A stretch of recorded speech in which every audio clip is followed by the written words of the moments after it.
네. 우리 들꽃찬에게 감사합니다. 오늘 이 아침에 우리가 어르신들과 함께 예배를 드리는 시간인데 온라인으로도 참여하고 있고 그런데 말씀을 시작하면서 잠깐 어제 있었던 일을 소개하면서 어제 이제 제가 주일에 설교하기 전에 주일 여기 와서 이제 세팅을 합니다. 이게 주일날 잘 드리려고.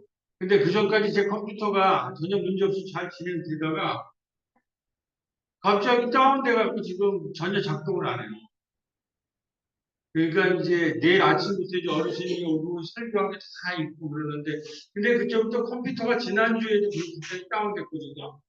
그래서 이상해가지고 오세영 선생한테 이제 혹시나 다운되면 할 수 있으니까 이제 그 설교 파일을 이렇게 올려놓고 그렇게 갔는데 하여튼 오늘 이렇게 아주 천신만고 끝에 예배가 진행돼서 저는 어제는 상당히 공포에 두려움에 좀 떨었는데 하나님께 감사드리면서 우리 어르신들과 함께 오늘 얘기는 바울의 마지막 설교예요. 우리 성서에 보면 예수님의 공생애가 4대 복음에 있잖아요.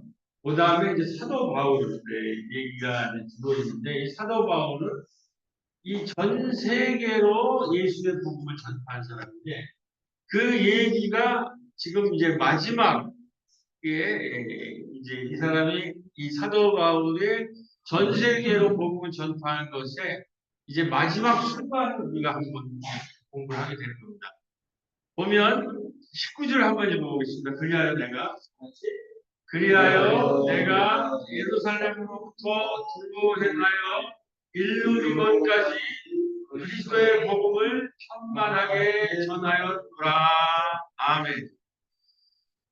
우리 사도행전의 이제 1장 8절을 보면 이 복음에 쓴 사도행전의 목표가 나와 있어요. 이제 너희들이 성령을 받으면 예루살렘과 온 유다와 사마리아와 땅끝까지. 그러니까 이게 이제 지금 예루살렘이 지금 막 전쟁 중에 있는 거 아니에요? 거기에서 태어난 종교인데 거기에서 예수님이 처형당했는데 십자가형은 그분이 그 부활했다라고 믿는 거예요. 부활하고 그렇게 한 예수의 십자가와 그러니까 사망의 권세를 이겼다는 것은 우리가 죽임을 당하고 고난을 당하지만 부활한다라는 거예요. 우리 기독교인들은 신앙이에요. 그러니까 우리가 죽어도 두렵지 않아요. 우리는 십자가에 못 박혀 죽어서 무덤에 묻혔지만은 사망 권세를 이기고 무덤을 깨고 부활하신 분을 믿는 종교거든요. 근데 예수가 부활하셨다고 하는 고난을 우리가 이길 수 있다는 그 신앙이 예루살렘에 시작해서 온 유다와 사마리아 땅끝까지인데 그 땅끝이 어디냐? 지금 바울은 그 땅끝을 얘기하고 있는 거예요. 예루살렘부터 시작해서 여기 예루살렘. 여기서 지금 전이에요. 여기에서 아시아를 거쳐가지고 아시아 에베소스가 이렇게 되고 그 다음에 이제 마케도니아가 유럽의 북쪽이에요. 아가야가 고린도가 있는 아들 고린도가 있는 남쪽이에요. 그러니까 우리가 여러 번 공부 많이 하는 것이 예루살렘, 에베 먼저는 간 것이 이제 소아시아 갔다가 빌립보, 데살로니카, 아덴, 고린도 이렇게 2차 전쟁을 했죠. 그리고 나서 이제 로마로 편지를 쓰면서 바울이 뭐라 그러냐면 나는 이 남쪽은 거의 다 전했다. 예루살렘에서 중앙에 가서 일루리고 마케도나 빌립보 위쪽에 여기에 이 일대를 다 전도했잖아요. 어마어마한 사람이죠. 어마어마한. 해서 이제 로마에 편지를 써가지고 로마 사람들의 후원을 받아서 서바나 지금 어디냐면 스페인이에요. 스페인. 여기로 갈 거라고. 이게 사도 바울의 마지막 목표였어요. 그게 이게 나와 있어요. 이 서신에 나와 있는 게 성서에 나온 게 그냥 허상이 아니라 이 지도에 지금 다 있는 거예요. 자, 이게 바울의 이제 마지막 선교 여행지인데 이게 어떻게 됐는가를 우리가 이제 한번 추적해 보겠습니다. 짧은 시간이지만. 근데 이 장면을 하면서 사도 바울이 왜 이런 거대한 이 프로젝트를 얘기하느냐. 사도 바울이 그 마지막 3차 전도에 1차가 소아시아 지역을 짓고 2차가 유럽 땅을 하고 3차가 로마를 짓고 서바나로 가는 거거든요. 스페인으로. 근데 에베소에서 3차 전도 여행에서 바울이 아시아에서 당한 사회소망이 끊어진 하나의 무엇인가?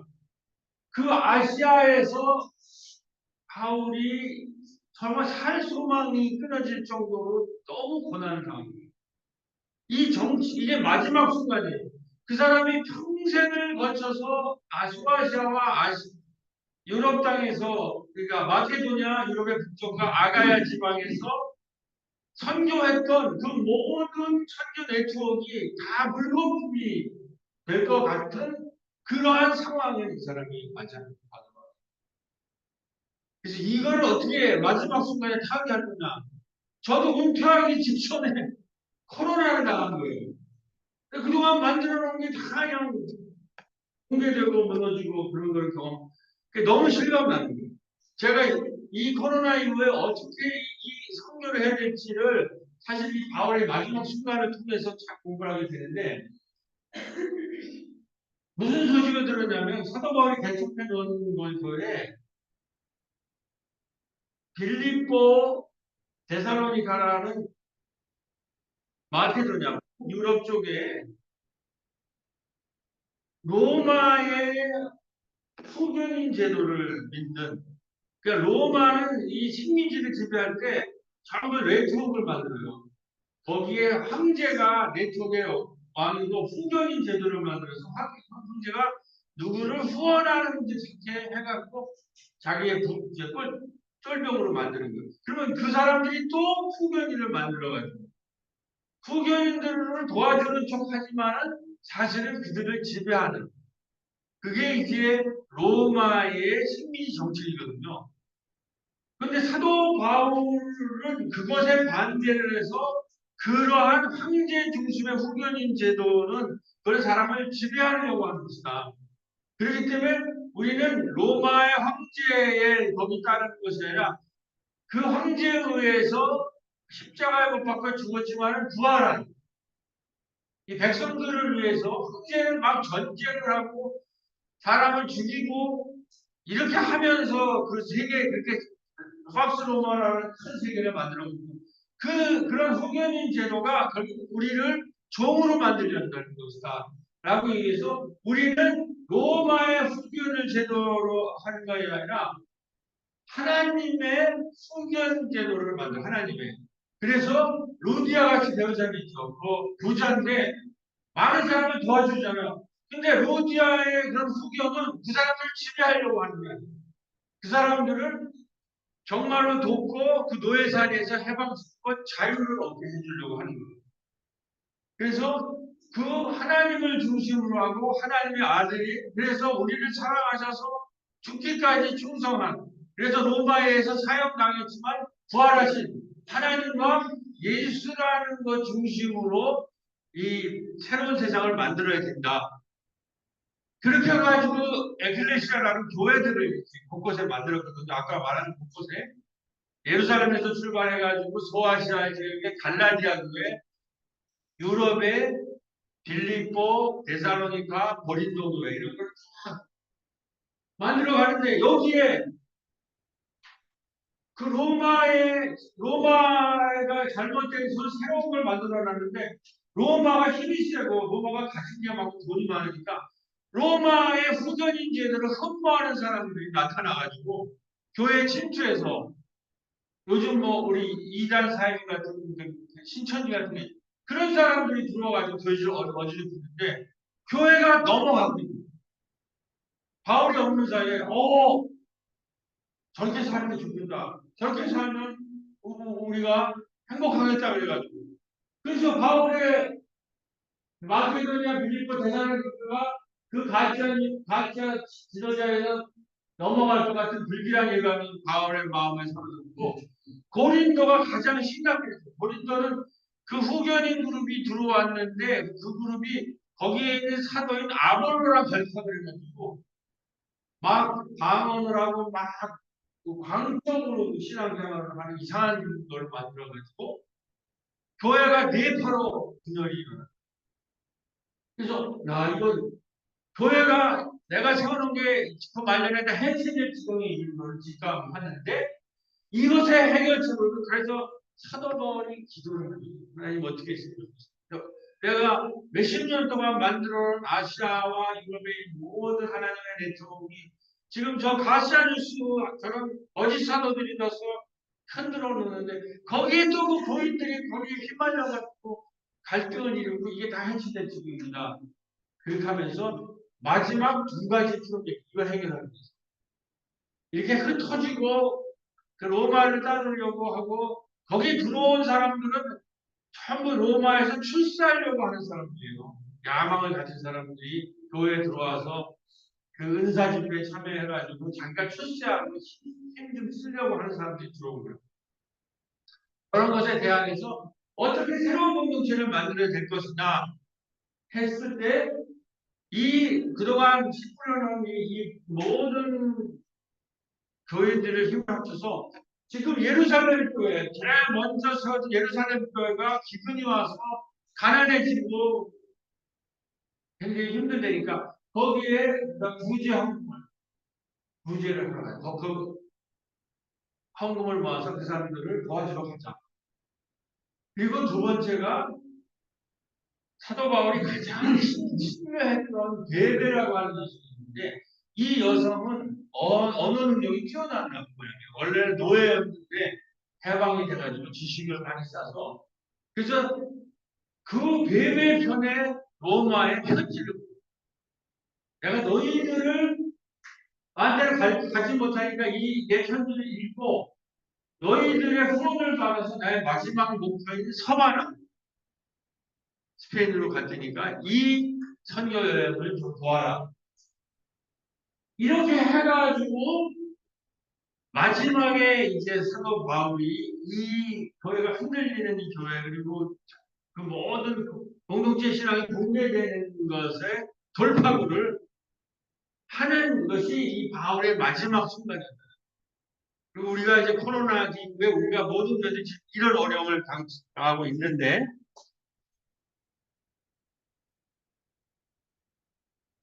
자 그렇지만 이 바울의 이 두 가지 프로젝트에서 두 가지 계획에서 첫 번째 예루살렘으로 구제헌금을 하러 가려고 하는 그 각 교회에 자기들만 돌보고 자기들만 출세하고 자기들만 높은 자리에 가려고 하는 사람들이 들어와 있는데 로마를 달려있는 교회를 이용해가지고 이런 게 아니라 이웃을 섬기고 이웃이 아프면 같이 동참하고 그리고 같이 협력하고 동참하면서 분열된 걸 하나로 만들려고 하는데 그러면 이 구제 헌금에 각 교회들이 어떻게 반응했는가? 먼저 가장 강력하게 지원을 한 게 빌립보죠. 빌립보 대사로니까 여기가 가난한 교회인데 훨씬 더 이 바울의 구제헌금 프로젝트에 열심을 해요. 그런데 이 부자교회, 고린도 교회는 나중에 동참하라는 게 이제 조금 밋밋해요. 왜냐하면 여기에 로마를 닮으려고 하는 로마 흉내를 내는 집과 강남을 따르려고 하는 부자 흉내를 내는 사람들이 이 교회를 지금 장악하고 있어요.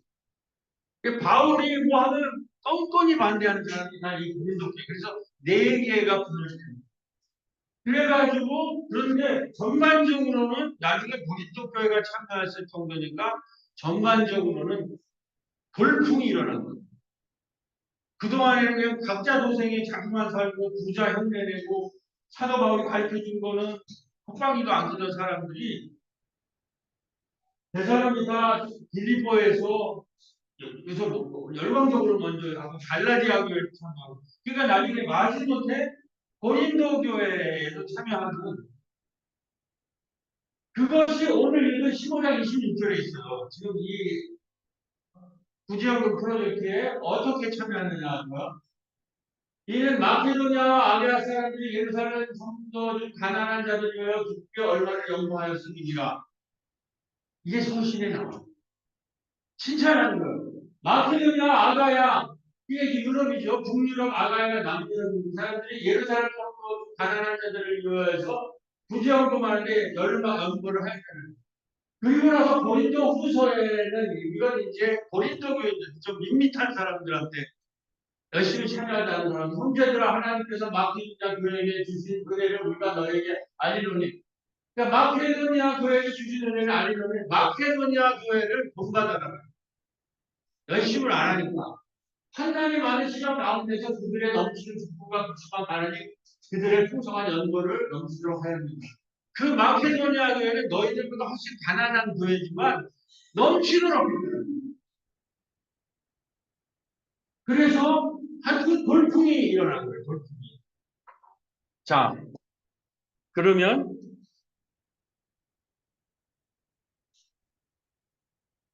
자 엄미선 집사님부터 우리 늘 하듯이 이제부터 이 각 교회에서 어떻게 참여했는지를 나와서 좀 읽어주세요. 큰 소리로. 거기서 크게 읽으셔도 되는데. 자, 갈라디아 교회가 구지연금 어떻게 참여했는가?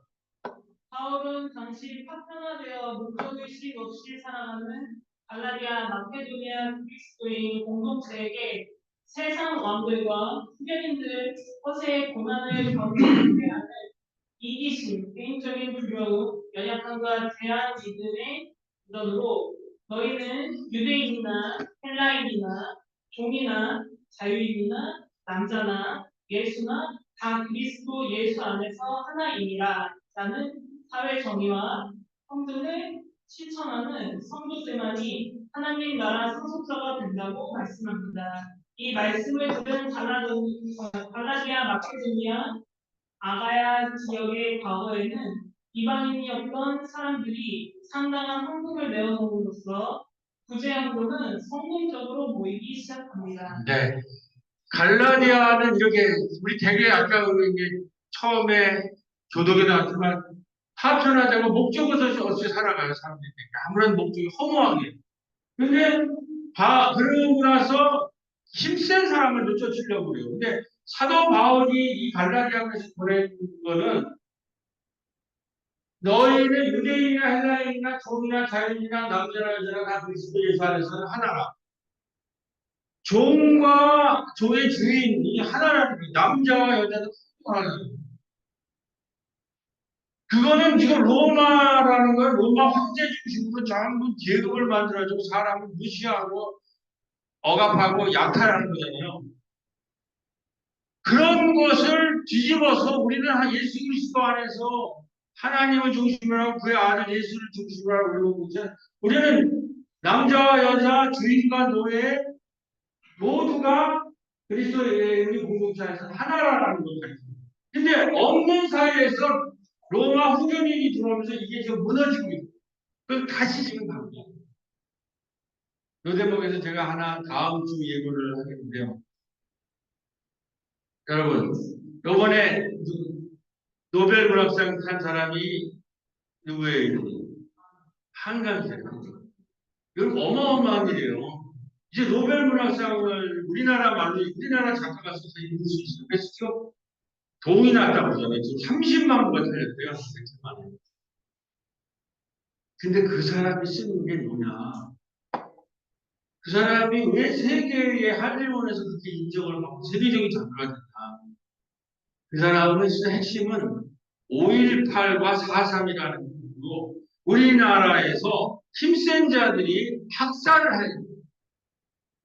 학살을 한 것에 대해서 이것이 잘못됐다고 썼는데 그걸 막 불평불만하듯이 쓴 것이 아니라 시적인 사문에 강력한 시적 사문, 문학적인 걸로 너무 설득력 있고 마음에 다가오게 쓴 거예요.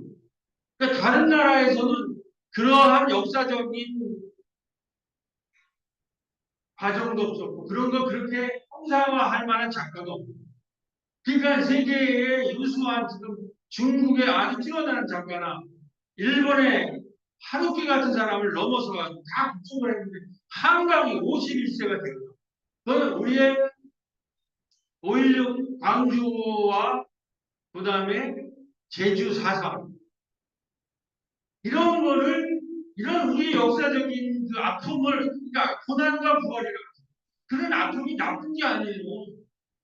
그것을 우리가 지금 딛고 일어나가지고 노벨 문학상을 하는 그래서 그 사람이 광주에 따지잖아요. 9살까지 광주에 사는 제가 다음 주에 한강 특집으로 설교를 할 겁니다. 어르신들도 꼭 한 달에 한 번만 나오지 마시고 다음 주에 시간 내시고 듣고 싶은 분은 오셔서 들으세요. 제가 모든 자료를 지금 모으고 있는데 이게 바로 이 평등하다라는 거예요. 이게 바로 갈라디아 이 기독교의 정신이에요. 기독교의 정신. 우리 크리스찬인지 아닌지 모르지만 연세대학교 공부가나 연세대학교가 뭐예요? 미션 처치잖아요. 이 기독교 정신이잖아요. 자, 그 다음에 우리 청년이 지금 정준혁 청년이 있는데 위에 계셔갖고 어머님이 읽으셔야 되겠네요. 네, 어머님께서 이것이 그 갈라디아 교회입니다. 밑에 성구가 4장 12절. 내가 미천에 처할 줄도 알고 풍부에 처할 줄도 알아. 모든 일에 배부르며 배고픔과 풍부와 우리배도 일체의 비결을 배우는. 아멘. 갈라디아 교회는 우리가 예수 그리스도에서 모두 하나라는 얘기를 했잖아요. 그런 걸로 가지고 우리가 하나니까 가난한 교회를 도와야 된다라고 생각합니다. 이 빌립보 교회는 가난해요. 근데 가난하면서도 제일 바울이 무게가 있었을 때나 문제가 있을 때 많이 도와준 사람이 빌립보 교회거든요. 그 사람들한테 쓴 편지가 빌립보서인데 거기서 이렇게 4장에 있습니다. 내가 비천함에 풍부함에 배부름과 배고픔과 힘과 일체의 비결을 나는 부하거나 가난하거나 배고프거나 배부르거나 어떤 상황에도 적응할 수 있는 예수 그리스도 안에서 모든 것을 적응할 수 있는 일체의 비결을 그게 우리 신앙이에요. 어떠한 우리가 고난도 당하고 어려움도 당하고 아픔도 당하는데 그런데 예수 안에 있으면 일체의 그 그것을 할 수 있잖아요. 그래서 뭐냐면 자꾸 이 교회들은 데살로니가 교회나 이런 교회들은 로마 브로커 후원 체제의 사람들이 잘 사는 사람이 들어오면 자꾸 이런 사람들에 대해서 의존하냐고. 거기에 의존하지 말고 스스로 자립해서 살아. 이렇게 하면서 뿐만 아니라 가난하지만 더 가난한 지금 우리 안에서도 튀르키예 전쟁 한강이 왜 지금 저걸 안 한다고 그랬어요. 이번에 그가 하면 신문에 하이가 그걸 받으면서 마침 인터뷰를 해야 되잖아. 근데 거부하잖아요. 왜 그래요? 지금 전쟁 때문에 그 사람의 전쟁의 폭력이 가장 지금 우리 인류의 가장 큰 문제는 전쟁이 일어나는 거예요. 그게 잘못됐다고 자기가 얘기하는 거예요. 근데 지금 그래 전쟁 때문에 사람이 죽어가는데 내가 잔치할 수 있나? 너무 훌륭하지 않아요? 그래서 제가 이 사람을 설교를 해야 되겠다. 너무 훌륭해. 우리나라 사람인데. 그 갈라디아 빌립보 교회. 자, 마케도니아의 데살로니카는 이건 교독하겠습니다. 여성부터 출발하겠습니다. 여성부터 시작. 데살로니가 후서 시작. 데살로니가 후서 3장 10절에 일하지 않는 자는 없어.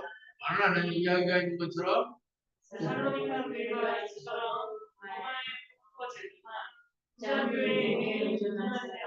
스스로 자리 자체에 남성들 그러나 로마로부터의 여러 밖에 또한 심각한 경제적 어려움이 닥치자 데살로니가 교회의 일부 교인들이 예수의 부활을 부인하는 신앙을 퍼져 나가면서 데살로니가 교회는 위기에 봉착하게 됩니다. 다 같이 그러나 이러한 부활을 부인하는 신앙 위기 앞에서도 데살로니가 교회는 부자들과 로마의 부가 후견 제도에 의존하지 않는 스스로 자립자치하는 공동조합을 세우고 상생하는 공동체를 끊이게 추구하여 마침내 이러한 자립자치하는 공동체를 세우는데 성공합니다. 데살로니가에서 일하지 않고 후원이 끊기니까 불평이 나오는 거야. 다른 데처럼 후원하지 않고 수술하면 얼마나 힘들어요. 근데 다른 모든 집단들은 예수 공동체 로마의 후원 구조에 들어가가지고 잘 먹고 잘 사니까 우리는 왜 후원 안 받느냐 이러고 또 거기서 싸움이 일어나는 거예요. 근데 강력하게 바울이 우리는 그 후원 구조에 로마의 후원 구조에 의존하지 않겠다. 그러면서 협동하면서 이 데살로니가 교회가 독자적인 자치하는 공동체를 성공했다는 거예요. 자, 다시 조금만 더 하고 말하겠습니다. 이거는 지금 후원체제라고 했으니까 남성부터 시작 1세기 당시 로마의 수요인 비교인 관계는 그리스도인에게 커다란 위협이었습니다. 사실상 바울은 순견인에 대한 의문 때문에 신전에 가야 한다면 어떻게 할까? 뇌물을 주고받아야 한다면 어떻게 할까라고 가르치면서 로마의 후견인 피규어인 관계를 변질시켜 오히려 초대교회 새로운 후견인 제도를 창조하게 됩니다. 여성 초대교회 로마의 후견인 제도를 세웠습니다. 세거나 교회에 위하는 교회의 후견인들은 위한 지도자들이었지만 그들의 지도자는 성경의 공에 반대했습니다. 예수께서도 십자가 종이 되어야 한다고 하셨습니다. 자, 청년 그리스도인은 로마의 후견인 피우견인 제도를 경멸하였습니다. 그러므로 바울과 데살로니가 그들에게 로마의 후원에 의존하지 말고 자립해 살라고 하면서 그리스도 인끼리 서로 후견인이 되어야 하는데 그것은 후견으로 지배하려는 것이 아니라 섬기는 종이 되어야 한다는 것이었습니다. 다 같이 그래야 종속을 조장하거나 하수인 노릇을 하는 사람이 생겨나는 일이 없을 것이기 때문입니다. 그러므로 스테바나, 베베, 루디아 등 초대교회의 후견과 섬김이란 로마의 후견교회와는 다르게 아무런 대가도 바르지 않고 거저주는 것이었던 것입니다. 그러니까 당시에는 로마의 후원제도가 전 사회를 지배하고 교회까지 막 침체에 들어왔는. 이 좋으니까 힘센자들이 후원하면서 힘 약한 사람을 자기의 뽑음으로 만드는 건데 그것에 대해서 반대하지만 그 후견 제도를 뒤집는 거예요. 우리 교회 안에도 부자들이 있거든요. 배에 우리가 대개 나와 있는 사람들은 강력한 지식도 있고 돈도 많은 사람. 그 사람들은 도우면서 이웃을 돕고 교회를 도우면서도 생색을 내지 못해요. 그건 하나님이 우리한테 준 것을 우리가 본받는 거기 때문에 예수가 죽기까지 우리를 사랑해서 많은 우리한테 부르시고 치러주고 그러니까 내게 아니고 나를 사랑할 필요 없다. 그거는 공동체 앞에 아낌없이 하는 그리스도 중심의 다음 주에 제가 이걸 좀 자세히 얘기하겠습니다. 새로운 후견제도, 로마 후견제도에 맞서는 로마의 후견제도를 변형시켜서 오히려 창조적인 새로운 후견인 제도, 로마 황제를 아버지로 보는 게 아니라 하나님을 아버지를 보고 예수를 아들로 보고 교회를 그들의 공동체로 그리스도의 몸으로 보는 새로운 후견제도, 베풀지만은 지배하거나 종속시키지 않고 아낌없이 거저주고 거저나누고 하나님의 은혜와 사랑을 베푸는 이런 공동체가 정말 신비한 거거든요. 이 지상에 탄생을 합니다. 그걸 우리가 믿는 거예요. 이제 데살로니가 교회 이름도 많이 아시겠죠? 갈라디아, 빌립보, 데살로니카입니다. 요게 북쪽에 있는 거예요. 자, 제가 좀 설명하겠습니다. 다 얘기하는 거예요. 사도 바울 고린도의 교련의 핵심 원인은 사도 바울이 이 어려움을 당하면서 이게 왜 이렇게 내가 몇십 년 동안 했는데 이게 왜 이렇게 너희가 분열된처럼 가야 되나 이거를 이제 연구하는 거예요. 그래서 고린도서를 쓴 거예요. 핵심 원인은 로마의 강력한 지배체제인 후견인 제도의 숭배자들이 고린도교에 들어와서 아볼로와 함께 헬라적인 대중심과 성공과 출세 세계관으로 고린도교의 공동체 의식을 분열시킵니다. 이것이 핵심 원인입니다. 그래서 사도 바울이 이러한 교회 칭찬 로마 후견 세력에 대항하는 새로운 시장으로 일으키는데 이 교란과 분열을 잠재우기 위한 협동과 공동체 의식을 보영하기 위해서 갈라디아, 마케도니아, 그리스도에 로마의 모래를 숭배하는 후견인들의 화세에 대해서 도전을 시작합니다. 강력한 도전을 하면서 개인적으로 두려움과 연약함과 이기심으로 개인적인 두려움과 연약함과 이기심과 싸워라는 거예요. 사람들은 당시에 로마 앞에서 굉장히 개인적으로 약하고 두려움과 공포가 있거든요. 한강 작가의 작품의 평에 한림에서 나온 것은 이 로마같이 무지막지한 전쟁을 일으키는 세력 앞에서 그 힘센 세력 앞에서 약한 사람들의 심정 그렇지만 그 약함이 사람들이 모이고 서로 연대하고 공동체 의식을 세면 그 힘이 그 전쟁의 세력, 약한 사람을 폭력하는 세력을 이길 수 있다는 희망을 그 작품에 있기 때문에 준다. 근데 지금 그게 얼마나 필요해요? 힘센 놈들이 온 세상을 돌아다니면서 전쟁을 일으키고 우리나라도 지금 전쟁의 위기가 있어요. 계속 군대를 하고 자꾸 전쟁 연습을 하고 그러니까 이 복음을 우리가 믿어야 되는 거예요.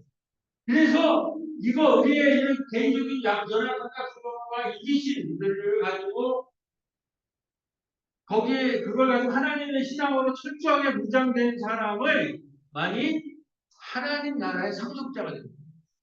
그러한 전쟁이 아니라 다음 주에 얘기하겠지만 이사야서에 보면 사막에 샘이 넘쳐 흐르리라 사자와 어린 양이 함께 뛰놀고 그게 이사야 성서의 그 사자라는 광자와 야간 한자가 어떻게 같이 일어나요? 근데 그런 꿈을 꾸는 거예요. 우리 신앙인들은. 근데 그거를 사실 그 이사야서 얘기를 이 바울이 실현하려고 했어요. 현실로. 이거 정말 존경받을 만한 사람 아니에요? 자, 목회자 얘기는 여기서 끝내고, 자, 이제 마무리로 들어갑니다. 새로운 남성들 다 같이 바울은 갈라디아와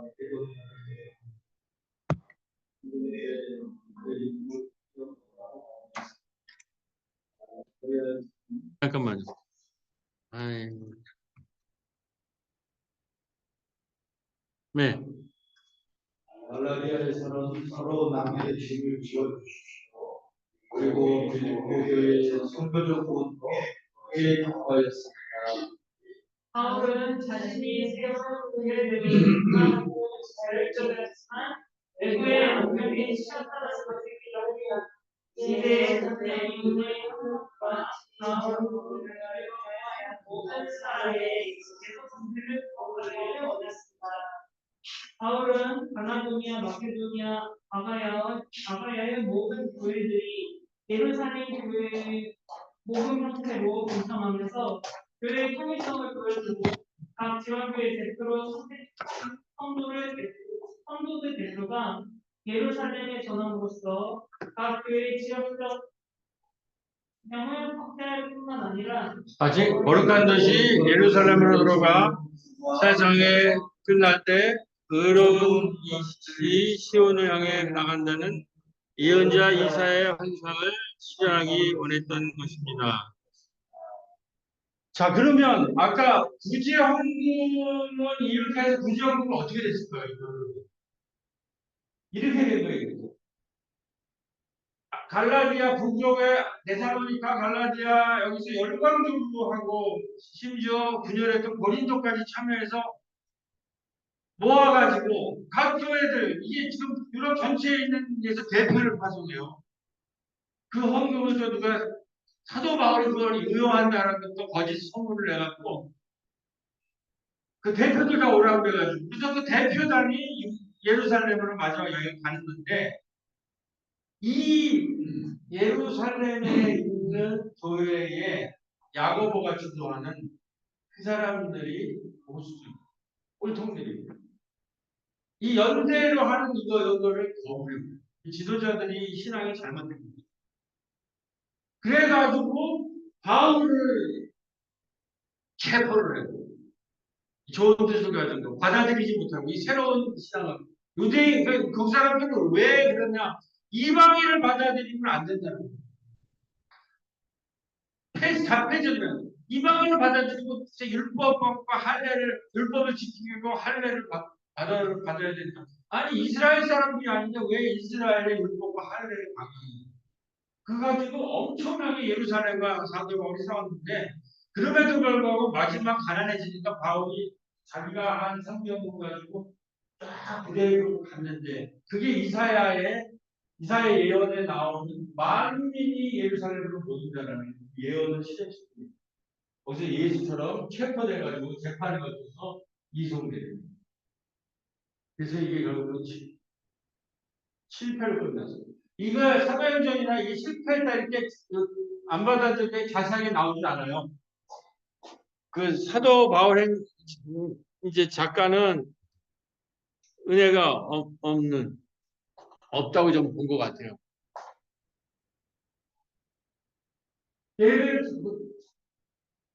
그래서 사도행전의 마지막 장에 어떻게 되냐면 바울이 온 이태를 자기 집에 보면서 거기 오는 사람들 다 던져보고 하나님 나라를 전파하며 예수 그리스도에 관한 모든 것을 남자를 거침없이 가르치더라. 한편으로는 그 구제연금을 안 냈지만 사도 바울의 또 다른 보관은 뭐예요? 베베를 통해서 성의 편지를 가지고 로마에 가게 하고 그 로마를 향해서 지금 편지를 로마 베베가 읽잖아요. 베베가 로마까지 가는 데 성공을 해요. 근데 로마를 거쳐서 어떻게 하려고 했어요? 서바나로 가기로 원했어요. 서바나. 헌금을 얻어가지고. 그러니까 로마서는 상당히 전략적인 편지라는 거예요. 거기서 모금을 해가지고 서바나로까지 가려고 하는 거예요. 그러니까 그렇게 그동안 쭉 해왔어요, 사도 바울이. 근데 구금이 되는 바람에 이 베베예요. 베베는 저 갱그리아 고린도에 이제 저 로마까지 간 거죠. 여기 그룹이 있거든요. 집사가. 근데 이 해방교회 출신이지만은 어학연에 뛰어났거든요. 그렇게 돼서 이것도 로마까지 갔지만 서바나 가는 거는 사실 sik한 거예요. 로마서 사도행 마지막 28절에는 셋집에 복음이 되었지만은 셋집에서 사람을 맞이하고 무슨 복음 전하는 걸 로마하라. 이런 식으로 이 대사도의 이야기를 마무리 짓습니다. 나중에 순교했다고 그러는 건데 그거는 성서에 나와 있는 게 아니라 전설로 그런 거고 이걸 오픈 엔딩이라고 해요. 열린 결말. 그러니까 이제 그럼 이 다음 이야기는 우리가 써야 된다는 거죠. 자, 현실적으로 보면은 부지런놈도 예루살렘에 있는 보수 사람들이 이방인들을 받아들이지 않은 사람들에 의해서 거절당했고 베베가 로마까지 도착했지만 베베를 통해서 서바나로 가는 바울의 계획은 안 된 것 같은데 그러면 예루살렘과 온유다와 사마리아 땅 끝까지 복음이 전파된다는 게 사도행전 1장에 나오는 이거는 어떻게 됐냐? 이 해답이 로마서의 마지막 16장입니다.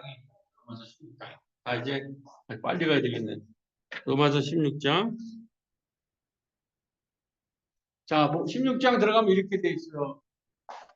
자기가 편지를 쭉 쓰고 마지막에 자기와 함께 순교한 모든 일꾼들을 전부 나열해요.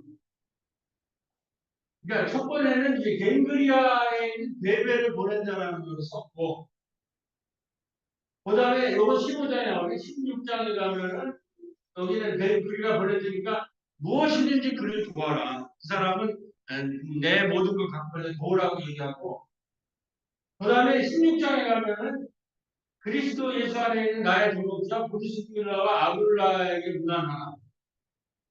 그들은 내 목숨을 위하여 자기들의 목숨까지 내놓았나니.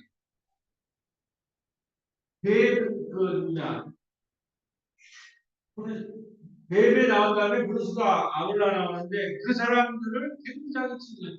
이 사람은 나와 동역자인데 나를 위해서 목숨까지 내는 사람이다.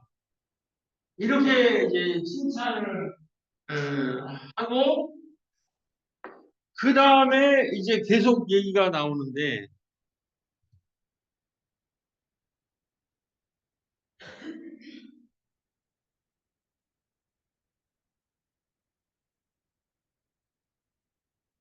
그 다음에 누가 얘기가 나오냐면은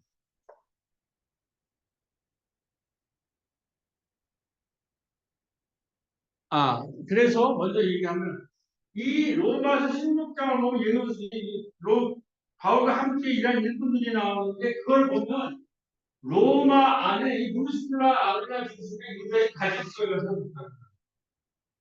학자들이요. 그리고 헬라인들의 가족, 거기는 유대인과 헬라인들이 다 있을까요? 유대인들은 그러니까 헬라어로 예배를 드리는 집단이 있고 유대말로 예배를 드리는 이런 다문화 전 세계에 모여 있으니까 교회들이 세워졌고 마지막에 이게 중요합니다. 저도 이번에 이걸 알았어요. 브루실라 아굴라가 로마에 가기 전에 에베소서에서 바울과 함께 있었잖아요. 그때에 자기의 이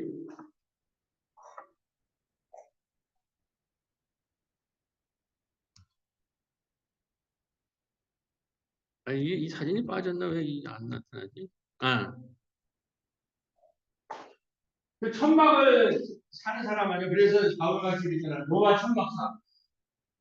그때에 에베소에서 바울과 함께 일하던 선교 그룹이 있었다. 그 이름이 여기에 다 나와.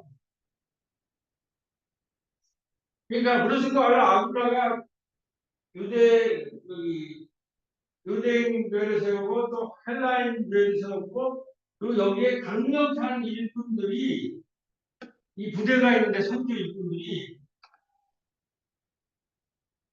사도들에게 존중의 영광을 받던 안드로니고와 유니와 같은 부부 사도 선교사가 이 이름이 나와요. 이 로마 교회에 참여했다는 거예요. 그러니까 무르시기라 아굴라 베베만 아니라 여기 보면 사도들에게도 존중을 영광을 받던 그러니까 사도 여성 사도가 유니아가 같아요. 유니아. 그게 이 사람들이 어디냐면 에베소에서 무르시기라 아굴라랑 이런 천막 그 같이 기우면서 선교했던 거예요.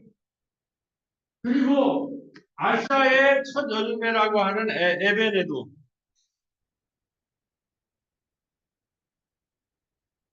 에베네도는 아시아의 첫 열매라고 하는 사랑하는 에베네도를 문화하라. 그는 아시아에서 처음 내린 사람이다. 아굴라의 북의 사도에서 같이 일하다가 개종한 노예 신분의 에베네도도 역시 에베소서에서 로마로 이간 사람으로서 바울이 내가 사랑하는 사람이고 한 만큼 주님의 일에 충성한다. 그러니까 이 세 사람, 브루스기라 아굴라 부부, 요니아 사도 부부, 그 다음에 에베네도, 노예 신분의 에베네도, 이러한 에베소서에서를 일부 선교인이 대거 로마교회에 참여합니다. 그러니까 바울이 마지막 기회에 다 실패한 것처럼 보이지만 뭘로 남은 거예요? 에베소 성교할 때는 블루스길라 부부와 안디오 유리아 부부 에베소에 잘 보시는 분들이었고 이러한 선교 일꾼들로 남은 거예요. 그래서 이들이 바울은 실패한 것 보였지만 그 이후에 로마 서바라뿐만 아니라 그걸 넘어서 아시아 전 세계로 복음이 전파해서 오늘 이 얘기를 우리가 하고 있는 거 아니에요. 마지막 계획은 현실적으로 보면 하나도 이루어진 게 없는 것 같지만 이 사람들이 그래서 제가 오늘 이 설교의 이 자료를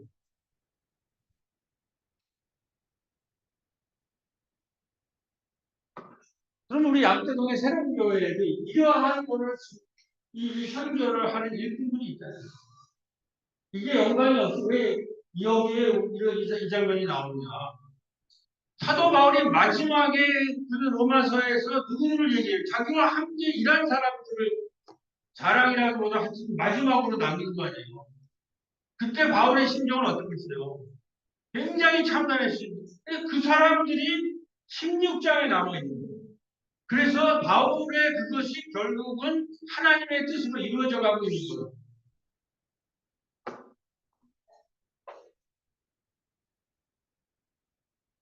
그 다음에 이 단원 순환 이런 거.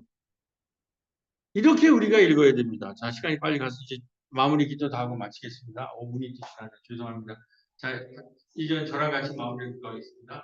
주님, 오늘 우리는 사도 바울의 마지막 선교 여행을 통해서 그는 로마 감옥에 구금되었지만 그의 선교는 로마서의 일꾼으로 남아 로마 교회를 이루었다는 놀라운 복음의 능력을 함께 경험하였습니다.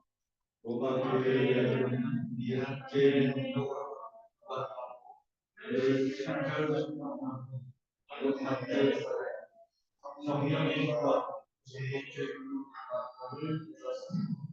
그 공동체의 힘이 바로 에베소 지역에서 온 로마 교회 상교팀이었던 브루스길라 아굴라 부부와 안드로니고와 유니아 부부 에베네도였음을 우리는 2000년이 지난 오늘 다시 바라보게 됩니다.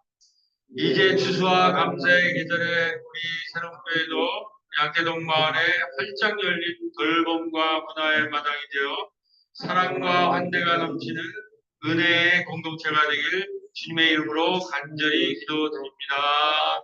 아멘.